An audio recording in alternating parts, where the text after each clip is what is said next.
Now a sledgehammer had just been smashed into the window of my life.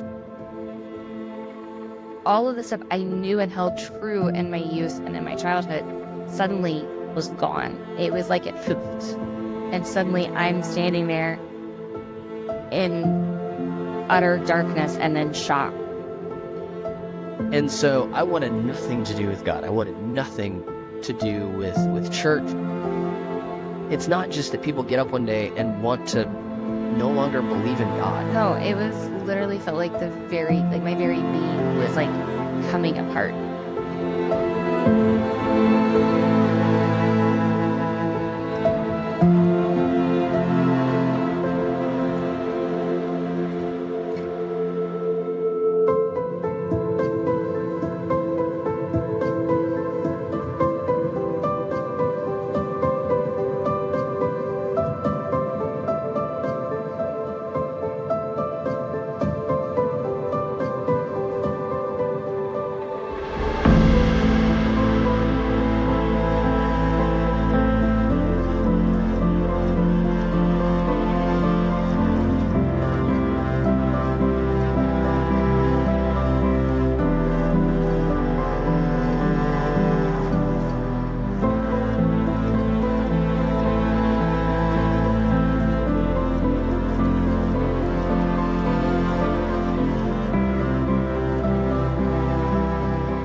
All right, so I think we're just going to jump right in. This is the undoing of our faith and our journey through deconstruction. Want to give a little bit of a heads up that there are topics like childhood sexual abuse and some other just potentially triggering things in this one. So if you need to take a break, if you need to not listen, we completely understand. We are going to do it from a bird's eye, not any details. We may go into that later, but for right now, we're going to try to keep it pretty simple. Yeah. Indeed. That is the key. Okay. And I think we're going to let Ian start off with kind of where he began his deconstruction or faith journey. Whatever you want to call Yeah. it. Yeah. So we are kind of starting this podcast off in a bit of a, I guess we could say controversial topic of deconstruction. A lot of people have, a lot of different perspectives and viewpoints and experiences with it. And so, we wanted to really dive into this first because this is something that we have experienced, that we've walked through, and that it is so critical and like just integrated into where we are now in our mosaic that we're building now. And so we thought no better place to start this whole thing than here. So we're just going to dive in. I'm going to start with my experience, my story, my journey through faith, through the deconstruction, and at points the rejection of faith in a lot of ways, and what led to that kind of dark point. I don't know that we're going to get into the rebuilding process yet because that's for a later time. But we're going to discuss the catalyst that led me in this particular story to that dark night of the soul. If you haven't watched the intro, we just barely went into somewhat of our background, but I wanted to start there with a little bit of backstory that then leads into kind of some of the reasons and some of the trigger points to some of what happened. As I said, I grew up in a Christian family, but really would not say that I was engaged in church. I don't remember virtually any of my childhood. It is just gone, blacked out. So I have like little snippets of memories of like church and some of those things. I do remember going to a cult meeting with my parents that I don't know if I've actually heard that before. Yeah, so Sorry. So yeah, we can tell that another point. But Noted. yeah, I don't know that they knew that it was a cult, but I vividly remember that. It's a really interesting story. So I'll get that for y'all later, I promise. and it wasn't until I was in my late teens, early 20s that I really actually had an understanding of who God was, of what believing in Jesus was, and made that choice to become a follower of Jesus. And so I didn't have the same, foundation, the same experiences, both positive and negative, that Lauren had. And so it definitely changed how my, journey was. I pretty much immediately jumped in the deep end whenever I became a Christian. I think within like a year of becoming a Christian, I was on my way to Egypt to go be a missionary there for an unknown amount of time. It ended up being 6 months, and it was a massively amazing and transformative time there. I was just really going after God hardcore. It was shortly after that me and Lauren met and ended up getting married very quickly. We were both on just a very spiritual high, and so it was just like we could take on the world. We were going to take on the God's kingdom. Yeah. We were going to change the world for Jesus. We were going to storm the gates of hell and all of the things, which, it was like I think we had a lot of genuine, pure heart in that. Yeah, me too. Honestly, I don't feel like, as I look back, I don't feel like it was like a negative thing or any of that. It's just, we had a lot of ambition. Yeah. And vision and maybe a touch of naivete. Yeah. It's like, it'll just be all easy and go smoothly because we love Jesus and we love each other and we're going to change the world. Yeah. That was definitely my perspective. Yes. With definitely a lack of discipling and preparation, which is a topic that we are going to get into. Yeah. And so once we got married, it was kind of like life just started to happen really. Like children. We started having children almost immediately, and that didn't stop. We now, at this point, now have 6 kids, but it was like within 5 months, we were pregnant with our first, and then within like 18 months after that, we had our second, and then so 4 years, I think we added 3 kids. Yeah. Like before our 5th anniversary. Correct. It was just a snowball. During the time that we were having our first kid, our first 2 kids, we were at Gateway Church, which is a very large mega church in the Dallas-Fort Worth area. Which a lot of people have heard of by this point. Yeah, it's made the news. And I was actually working as an intern there because I had been sent to Egypt by Gateway, which they typically don't send missionaries. That's, again, another story for other times. And so I was working there. I had 2 other jobs. We had all these kids, and we're starting to have all these kids. And so it was like life just was happening at like rapid pace. And as I look back, I can kind of see how through all of this, there was these things that happened that were like rock chips hitting a windshield. And it's like we were part of a home group, and the leader of that had an affair. And so it was like a rock chip that hit. And so there was some spidering. And then I got repeatedly rejected for mentoring and discipleship while I was working at Gateway. So it was like more rock chips hitting that windshield. And then it was like as life progressed, things continued to happen that just eroded and chipped away. And I think it weakened my my mental state in a lot of ways, which I think contributes to oftentimes like when we have weakened faith, because I think that those two are tied in a lot of ways. Not entirely, but I think that they're contributing factors. And so as there was this weakened state, we ended up leaving Gateway. We started going to a different church.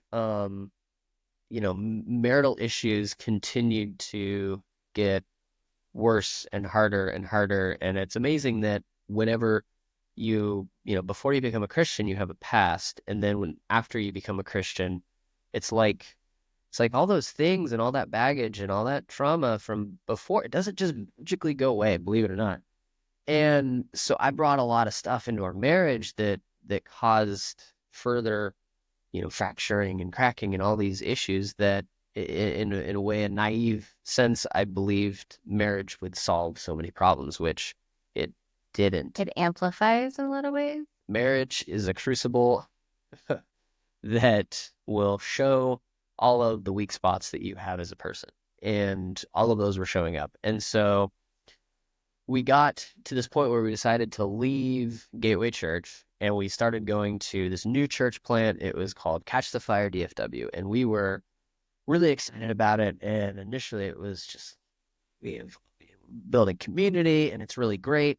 and we're connecting with people, and we felt that it was the right place and all of these things. And after a really difficult season in our marriage, we ended up having this this family. I feel like it's going by family. Yeah. So Friends and family. yeah, exactly. And so we had this family that the specific family unit that we became very close to, and we Or being mentored. yeah, being mentored by. They were helping us with our, marital stuff, having discussions with us. We would regularly have dinner with them. Regularly, we mean like probably twice a week. It was once a week, just our two families, and then our church would have potlucks every week, and we were faithful attenders of those potlucks. So we were always with these people, and specifically this family.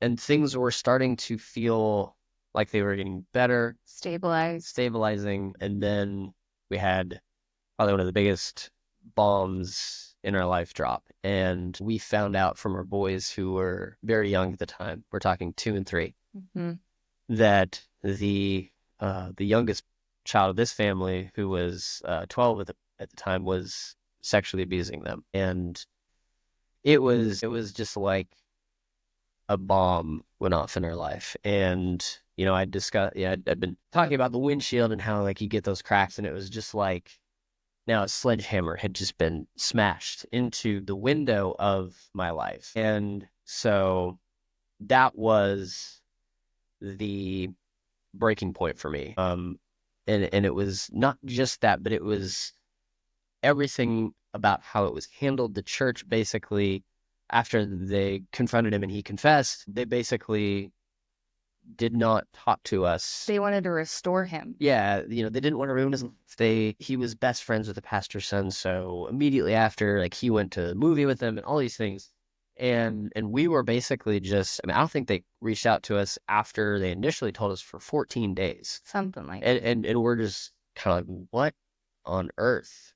Yeah, we're a tiny church community, so taking our kids to church seemed impossible because they would see this family. Yeah, they were still there. Yeah. And so I went into full-on mother bear protective mode and hibernation and such isolation. Yeah, absolute isolation. People would not talk to us, and this is a very long, involved story. We'll share at times. We want to, like I said, give the 30,000-foot view of it, just to give context for what our undoing was. Our undoing, exactly. And just for reference, because a lot of times, sexual abuse is one of those things that is misunderstood, and oftentimes people kind of gloss over it, or they just say, oh, was it really that bad? And all these things. Well, first of all, this was not just kind of like a peer-to-peer curiosity thing. This was, 12-year-old, 2-year-old, like predatory.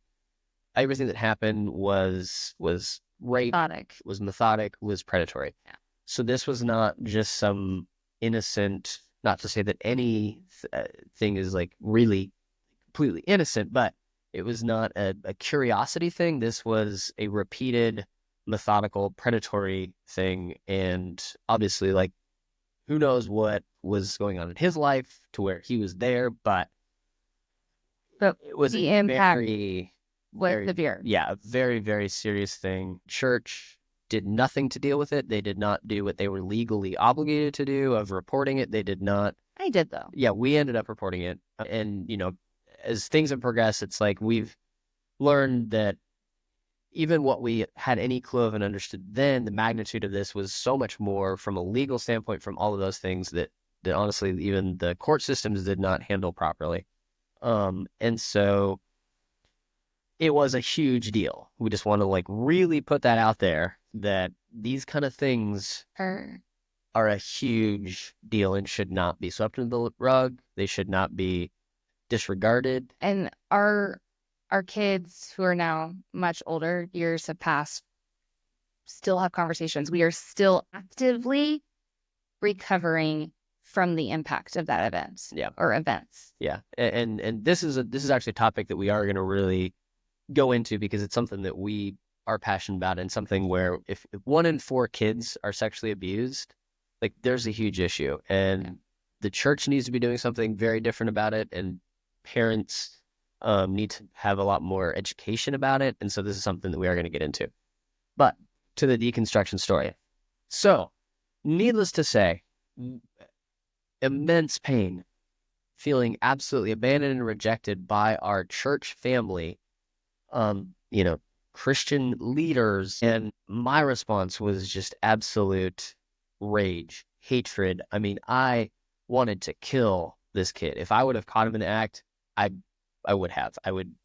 Yeah. I can't say I'd be in jail because I don't know That. if a jury would convict me, but I wanted to. I fantasized about killing him. Like, I was in a very, very dark place, understandably. And It's very uncomfortable for a wife who did not like anger. yeah, and did not express anger to a fault. To judgment. Again, more things for another time. And so I wanted nothing to do with God. I wanted nothing to do with church. I wanted to be as far. I would get into arguments with people and just, intentionally instigate and just I was trying to just, for one, honestly be heard, because we weren't being heard. We were being ignored. We were being pushed down, all of those things. And so it manifested in just rage. And so that was my pulling away from God, from faith, from Christianity, all those things. And then as my story begins to intersect Lauren's journey in that,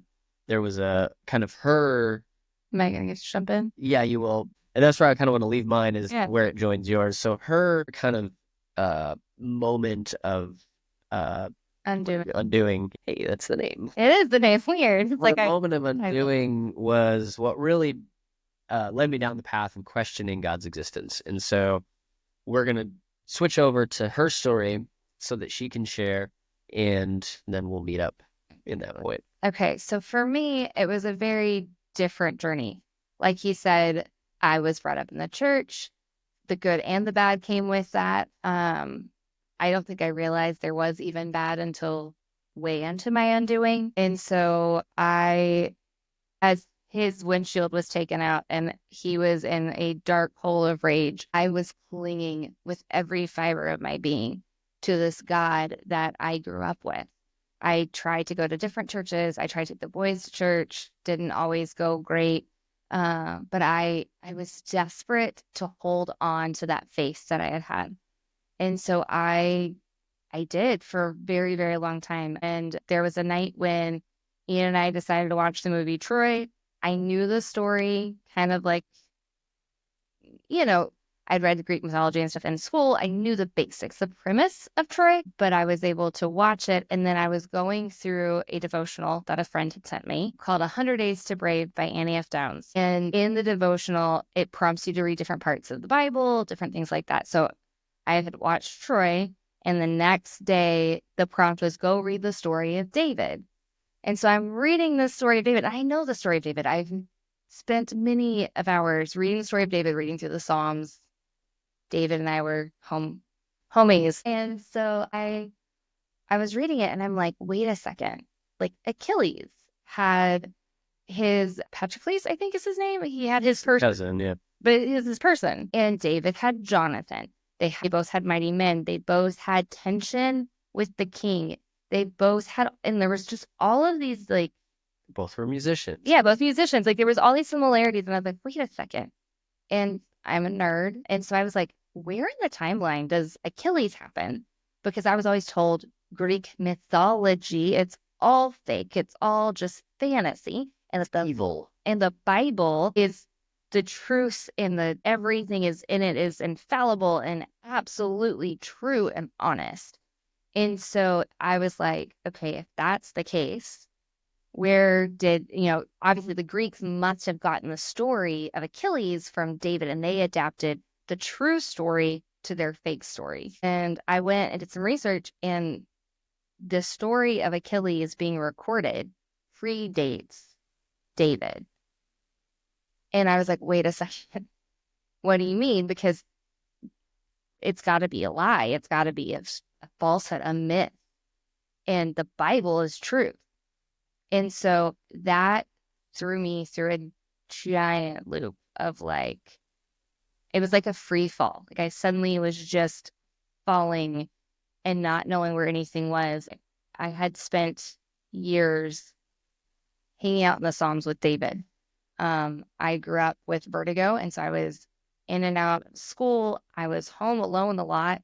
And so it was me and God and the Bible, like all of my upbringing. It feels like my formative years for sure. I got sick at 10 and didn't really get better until 17. So that's a long time to only really be connected to God. And so my thoughts were, if David wasn't real or was a falsehood of some sort, or a compilation of myths or whatever it might be, then what does that say about all the Psalms? What does it say about Jesus coming from the line of David? And even in that, I did more research. There was no historical evidence at that point in 2018. Yeah. There was virtually no like archaeological evidence Of David. There was no, and so I was like, Solomon. oh, yeah. So these kings that, had giant wealth and all this stuff, like there was no archaeological evidence to prove that they had actually existed. And so if David didn't exist, how could Jesus come from the line of David? If this didn't happen, how could this have happened? And so all of the stuff I knew and held true in my youth and in my childhood suddenly was gone. It was like it poofed. And suddenly I'm standing there in utter darkness and then shock. And so I then, of course, was like, babe, Yeah. what do we do? What is this? Exactly. And so that's where, like, I told him. Yeah. And of course, at the state I was already in, it was just like Confirmation, I think. In ways, yeah, confirmation. And so then I could look back at everything and say, well, at this home church, that leader that had an affair, like, obviously, they're no different. That's really how it that was the thing, is like, if Christians are if we're supposed to be like indwelled with the Holy Spirit, according to how it's described in the Bible, like, people should be different. Like, this shouldn't happen. The statistics in the church shouldn't be virtually the same as in the world and all of these things. And then I began to like write off even the things that I had experienced that I would point to, because that's the thing, is like, whenever you experience extreme pain, and it comes from the very thing that you had put faith in, you begin to then need to justify that pain and go, well, maybe that thing isn't right, because if it was good, it wouldn't have hurt me. So maybe it's not actually good. Maybe it's not actually true. And you begin to like have to justify, because your mind can't reconcile it. So you have to try to reconcile it by saying, the brain is designed to make sense of things. Yeah. That is. And so you begin to like reject experiences you've had based off of your current experiences and your current pain. And I think that is something that is so important to know about deconstruction and people that are going through deconstruction, is that pain can so oftentimes, especially when it is spiritually related pain and abuse, it can just short circuit your brain. And so we'll really dive into this a little bit later on, but that's where it was, is like, we began to convince ourselves that things that we had experienced were not true. I mean, pretty much this, everything I had ever like held, my experience in my salvation, or in my healing with my vertigo, or the experiences I had in the mission field, because I had traveled and done missions. Like, I had explanations for those miracles or those things that could be naturally occurring. You just start to write things off. And, we really, for me, I think if it had been either or to a degree, I think I could have moved past it in a different way. But it was, if it was just, moving along through life and being a Christian and not having the literally every church that I've been associated with having like massive issues, affairs, abuse, more affairs, because there was actually more affairs at the Catch the Fire. If it hadn't been for those things, and it had just been like the David Achilles story, it would have been easy to move past that and go, well, I have my faith in Scripture, and I believe in the in the truth of the scripture, and I believe that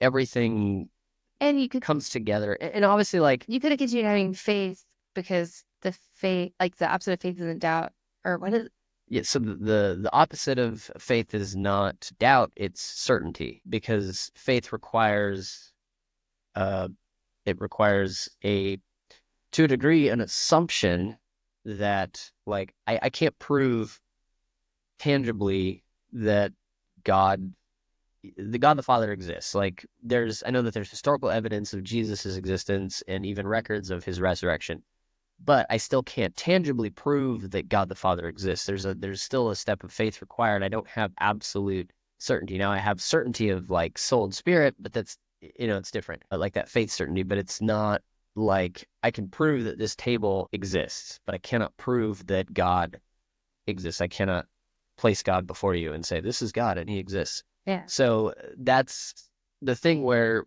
you can get past some questions with faith, Mhm. but whenever you couple it with pain and trauma and the myriad of things that we've been through, it was like I couldn't reconcile Yeah. it.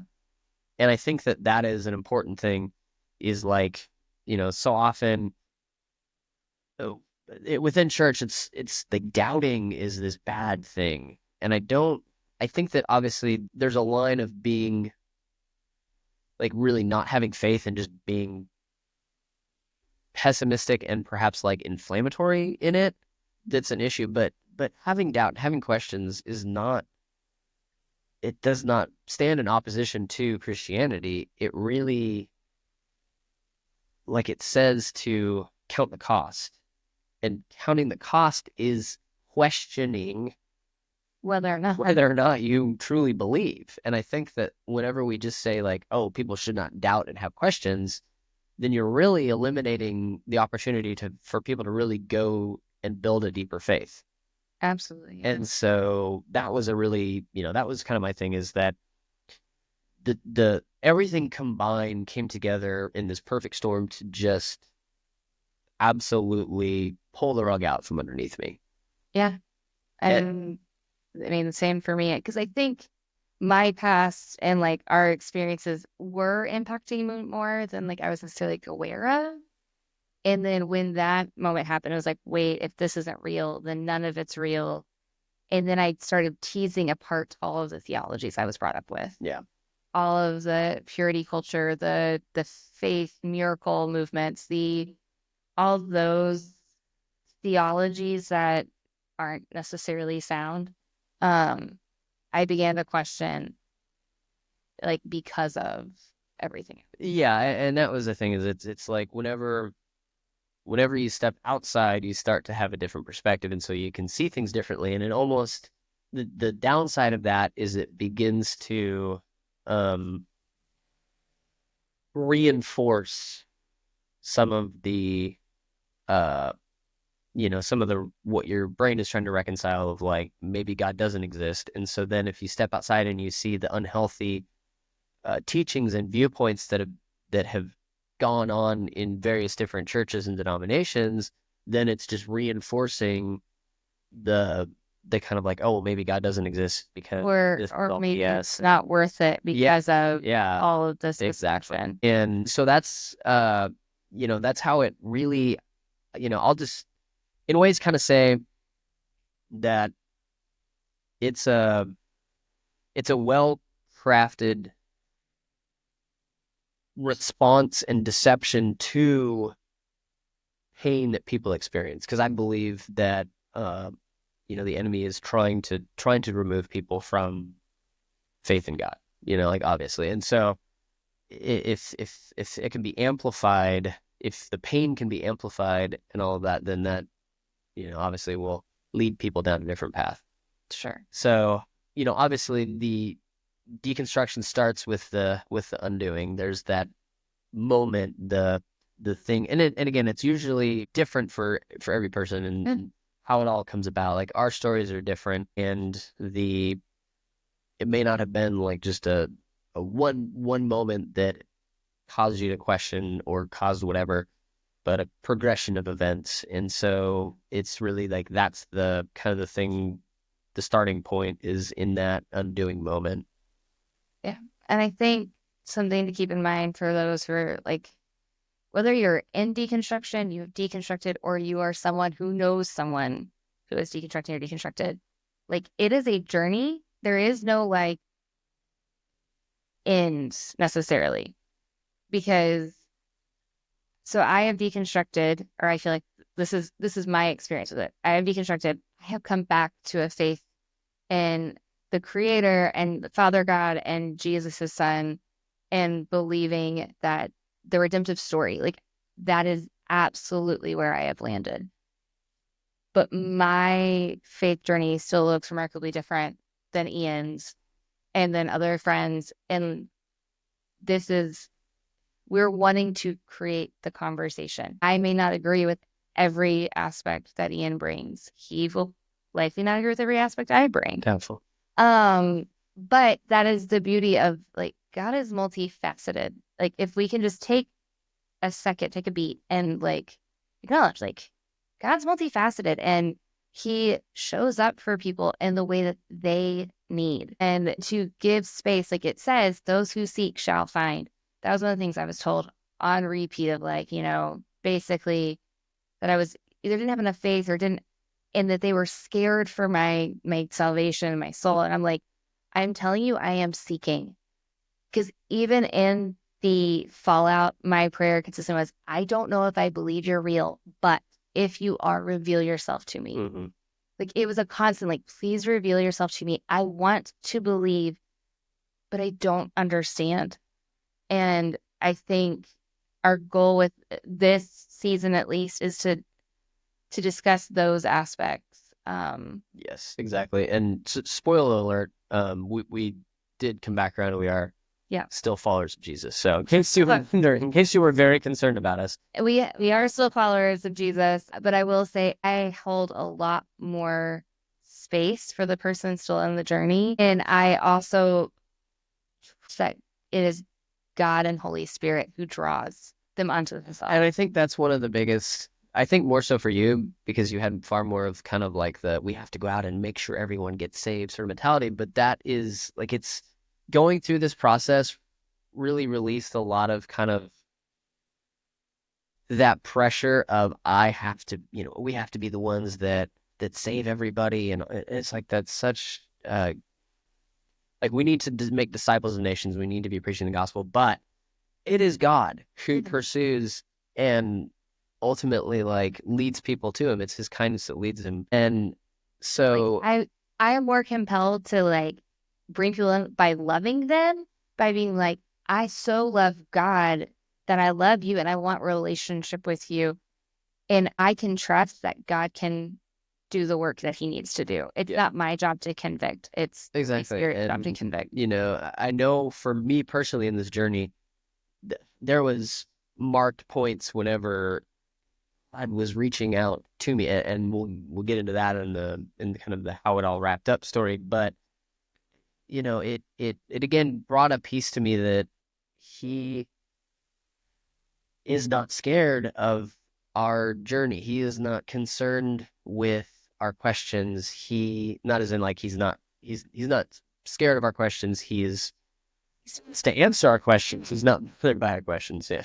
Yeah. And that was something a friend told me really early on was like, Lauren, God is not scared of your timeline. Like he's outside of time. He gives you space and time to go on this journey. So go and discover what it is you believe. And that is what I've been doing with everything in me since fall of 2018. Yeah. Yeah. But and it's obviously like as humans and on our side, the undoing was so massively disorienting and painful. Yeah. I know for us, and I'd venture to say that for most people, they don't wake up one day and just go, you know what? Very fun. I think I'm gonna just totally like tear apart and question and very fabric of my being. Yeah, and my faith, and just be like, hey, maybe it's all not true. It's not like that. It doesn't. I mean, for us, it certainly was that we were not looking for a reason to question God. It wasn't as though we were just like, man, it'd be awesome if we could sin more, and we just want to question God, and maybe this whole Christianity thing is just so true. Yeah, that was not our intention. No, I think for most people, it is like courses, events, life circumstances, pain, etc., that causes a bad teaching, church abuse, church scandal. We're in a season, depending on when you watch this, we're in a season where like Dallas-Fort Worth alone, it is blowing up. I mean, since June we've had the pastor of Gateways, a child rapist. You have all sorts of stuff that's going on. And right before that came out, Tony Evans, who did something. Yeah, he stepped down for whatever reason. I forget what the generic term was. Moral failure. Moral failures. That was the generic term. And literally every 2 weeks, there's something. Summer, they were dropping like flies in our area. And like that is, let's be honest, there's people who probably are coming out of that are questioning their faith, because it's like this whole thing that I was a part of, that I experienced God at, like this man led me to Christ, but he was lying, this monster in actuality. And how do you reconcile that? I mean, so it's these things that lead people to question. You have to understand that it is not usually, I mean, maybe there's some people, but I don't know. It's not just that people get up one day and want to no longer believe in God. No, it was literally felt like my very being was like coming apart. Yeah. I mean, just in an absolute tailspin, have no reference for what's up, what's down. And then I'm supposed to still parent through all of that. And we found out I was pregnant with number 5, like right after it started. And I was like, I don't know why you here. And ironically, he's deaf. And I think that was God's gift to me, which sounds really weird. But like, I love deaf culture and wanted to be an interpreter and all these things. And it was something that linked me back to church. Mm-hmm. And we didn't even, that's a whole other story for another time. But like, that was in a way a God gift in that season. So that is, kind of our experience and our stories with the undoing. And we know that, a lot of people have similar stories. Or very different stories. Yeah, or very different stories. And, so we would actually love to hear from you. We put together a questionnaire for people both who have gone through some form of deconstruction or questioning of faith, as well as for church leaders, pastors, anybody involved in ministry, to perhaps give perspective from, different point of view. And so we have those, they'll be linked.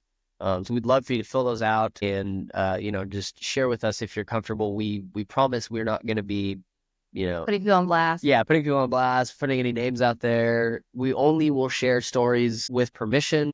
Obviously, if somebody wants to share or whatever, like we can communicate.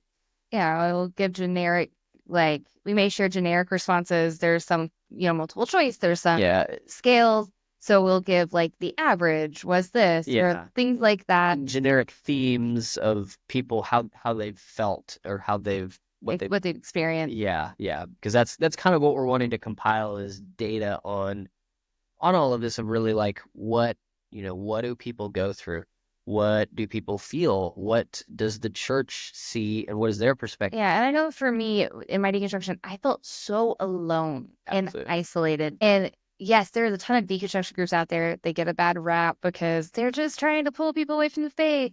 Thing is, everyone that I have ever like connected with, their encouragement is, we want you to find like what is you have faith in. Mm-hmm. I know that can get slippery. It can go to postmodernism. It can go to all these different things, and we'll address those at some point. What I felt alone, and with these questionnaires, we can help give voice that you're not alone. Like I would find other people's stories, and I'm like, that's me. That's that's the same here. And we want to be able to create things to show people, hey, you're not alone. Like you feeling judged or put out or these specific things, like we've experienced that too, and it sucks. Or hey, we got really good support here, or things like that. Exactly. Because it's it's an alone of no longer being a part of the church community, alone, separation from God, alone, feeling like literally rejected by family, friends, all of that, yeah, or for for what you're questioning. going through. Yeah. Yeah, it can be very difficult. Next podcast, whenever that may end up, our goal is to be consistent. Yeah. We are going to continue on this journey because at this point, like, where do you go from here? Like, where do you go from these shatter moment? How do you proceed? If you are someone who has had that, how have you proceeded? And we're going to share where we went from. We're going to define some things next time of what we believe deconstruction is, some things that are said, what it isn't, all of those things. So we're really excited to go on this journey with you guys. Exactly. So we hope you are enjoying this so far. We are having fun doing it, and we will be, being consistent, putting out a lot more stuff. So be sure to follow us on our socials. We got Instagram, all of that stuff. I don't manage that. She does. And we have Instagram. we may get Facebook. I don't know. So that one, yeah. Not TikTok because I don't want to get into another one. Sorry. YouTube. We'll be on YouTube. Yes. And so definitely comment, let us know, email us, fill out the questionnaires. And the best way that you can help us is to share this with people if you found it even remotely informative, helpful, any of that. Entertaining. Yeah, entertaining. Hopefully we can, not every episode is going to be quite so heavy. We don't do well with that. Yeah. So we really want to get this out there. And it's obviously we're trying to grow the podcast, but it's also about, we want to open up the discussions about this because we think it's something that is so critical and it's such a timely thing right now in the church because there is such shifting and shaking and breaking and all of the things happening, and we don't want to create more division. We want to create discussions and unity in Christ. I think that people who have held a faith, that is what we were told we needed to have. That was literally what Jesus said is you'll be known by your unity and love. Yeah. And it's often felt lonely and unloving out here. Yep. So. All right. Thanks.